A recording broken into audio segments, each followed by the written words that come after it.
So when we look at education and making sure the kids have a sense of pride in studying their history and looking at the education of their ancestors. So let's look at private school. Will that produce academic excellence for most of our kids? For many of our kids, the price of going to a private school is more than what most can afford. That'd be a disadvantage. The advantage is they don't have the same rules that much of the public schools have. Disadvantage of the private schools is, many times it may have a curriculum that may not be that innovative. We looked at many types of baccalaureate programs, and if that was successful, then why do you have so many students when they graduate from high school, when they get to college, ill prepared, having to take remedial classes, basic core classes like reading, writing, and math at the college level? And so what are we producing? Looking at the charter school, advantages and disadvantages. Advantages is charter schools tend to be a little bit more innovative. May have a little change in the curriculum that allows for less testing, but still have accountability. The charter schools may be a better answer than what some of our public schools have been producing. So if we're not getting emotional, we're using logic and reason, because we have a history of logic, being logicians. That's what we were known in Africa, using logic and reasoning. If public school was producing, we wouldn't need to talk about it. If public school was producing, we wouldn't need private schools. We wouldn't need charter schools. And we wouldn't need homeschools. So why do we have people leaving the public schools, can't afford the private schools, may not be close to the charter schools, in search of the homeschool? So why have we gone from that educational dynamic of increasing from 100,000 black homeschoolers to over 200,000? What are the people saying? And not all solidified with the reasons why they're choosing to take their kids out of public school, private schools, and charter schools. It's because the parents want the best for their kids. Historically, the best teacher has always been the mother or the father, and the father. And it needs to be. And that's how it's supposed to be. When we continue to give our kids to the public schools without that level of accountability, we are giving over our life. You get one shot to really educate, which means to bring out that which is already in our kids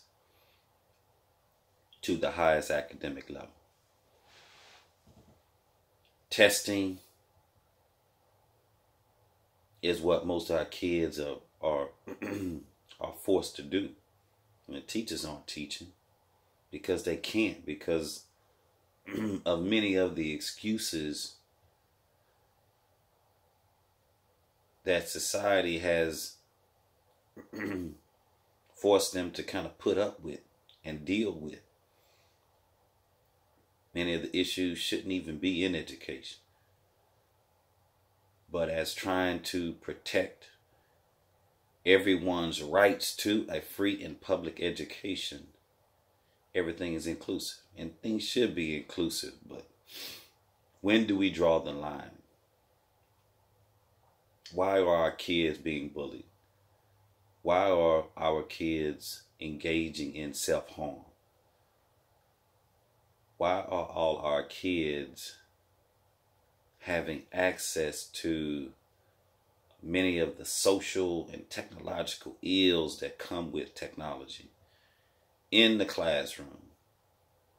And they're sharing that information as opposed to sharing the information about the formulas or E equals MC squared or real Black history. That is what we need to talk about. If we are to be where we were when we were the advanced civilizations, when others were in the lands of darkness, we've had advanced civilizations. From the Nile Valley civilizations all the way to the Indus Valley civilizations. And if you don't know what I'm talking about, I need you to Google that.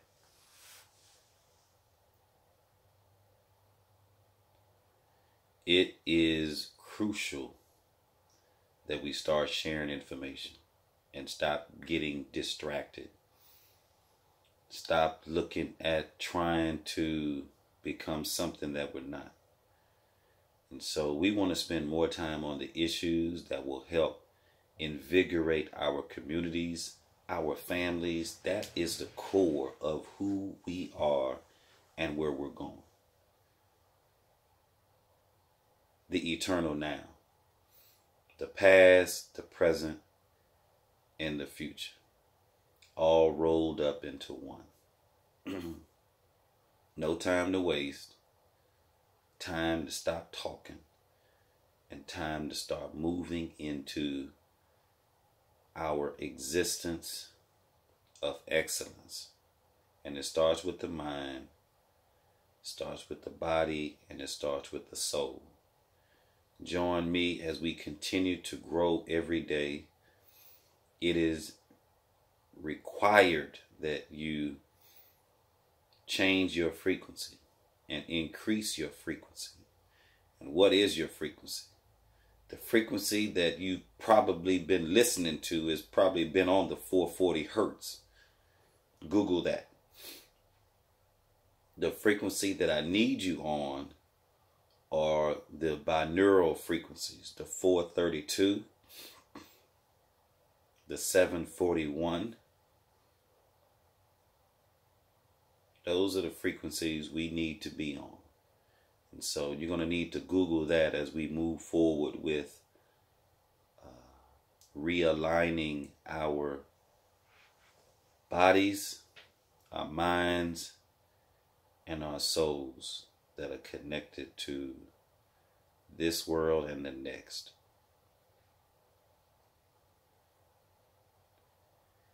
It is an honor and a privilege to be able to share with you. My name is Dr. Ali, Abdullah Tariq AlMansour. My father's name is Dr. Khalid Abdullah Tariq AlMansour, the eternal slave of Allah, who is on the straight path, will always be the victorious one. If we are going to be victorious at these crossroads, we have to go to work and we have to collaborate. When we say it loud, I'm black and I'm proud, unapologetically, we have to go to work. No dropouts, no flunk outs. Honor grades will make you feel good like black you should. Rise and unite. The black men are back.